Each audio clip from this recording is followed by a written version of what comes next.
পারি, যদি ধরে রাখতে পারি, তাহলে এই রমজানুল মুবারক আমাদের জন্য সৌভাগ্যবান। আমাদেরকে রমজানুল মুবারক শিক্ষা দিয়েছে, ট্রেনিং দিয়েছে। এই ট্রেনিংটা যদি আমরা বাস্তবায়ন করতে পারি সারাটি বছর, তাহলে আমাদের লাভ হবে না ক্ষতি হবে? আমাদের ক্ষতি হবে।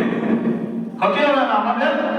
এই রমজানুল মুবারকের এই শিক্ষাটা যদি আমরা, ট্রেনিংটা যদি ধরে রাখতে পারি, তাহলে আমাদের অবশ্যই লাভ হবে। কারণ আমরা যে রমজানুল মুবারকে ইবাদত বন্দেগী করেছি, এই ইবাদত বন্দেগী আমরা অনেক করেছি, কিন্তু রমজানুল মুবারক বাদে যদি আমরা কমিয়ে দেই, তাহলে আমাদের ঈমানের দুর্বলতা আসবে। ঈমানের দুর্বলতা আসবে।